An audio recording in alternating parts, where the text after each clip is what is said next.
The beautifulest thing about the 90D with the double batteries is it actually tells you how the battery's working and what they're shooting on. You can't customize this, you can't stop it. You just gotta accept what it does. And I like what it does because sometimes one battery does the autofocus and then the other battery takes most of the pictures. But you can't really determine that, so I don't even waste my time. I just like to see what level they be on because I can charge one up at a time. And the beautiful thing about it is this camera will run on one battery for hours. I tried it. The only reason why I got two because I thought the vertical grip was gonna help me get the vertical shot, and sometimes I still find myself doing this.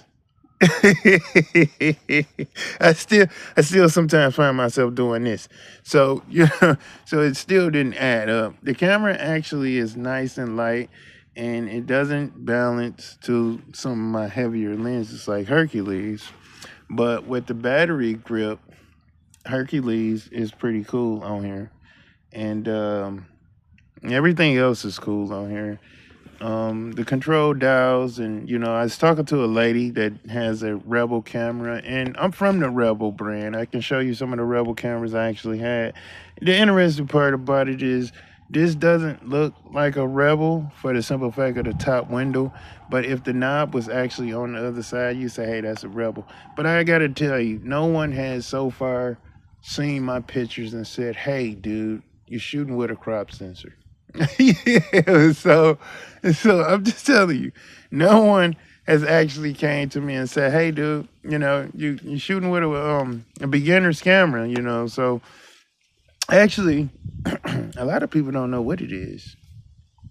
I mean, when you see it though, it's like huge, and only professional photographers will understand that. Hey, this is the battery grip, and it don't go on here. But at the same time, it does go on here, and it works great. Well, it didn't, but it do now. Um, Audio, yeah, it peaks a lot, but I tell you what, because it peaks a lot, you can turn it down. But it's best to have a wireless mic for it. And I did do video. I do video. Now my custom setting is 2. And if you see it, they talk about C log and all that stuff that really don't make sense to me because I'm not a real video asshole. But if you look at my custom one, I did make it cinematic on my own. I didn't need anyone to do that for me. You just turn the saturation down.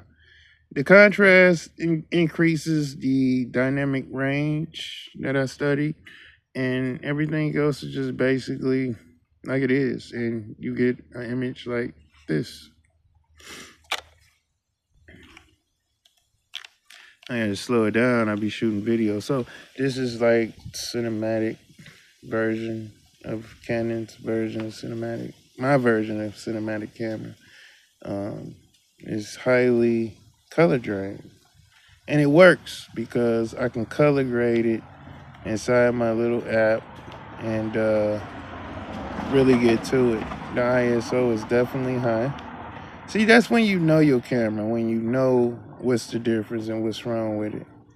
And I love to shoot at 1/8,000th of a second, but unfortunately, video doesn't do that. So, and this is 4K. I'm not shooting with it, but you can see it say 4K.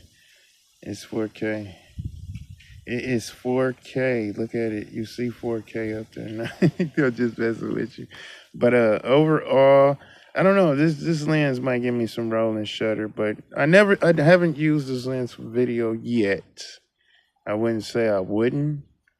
You know what? I'll just go do it for a minute and then I'll post it.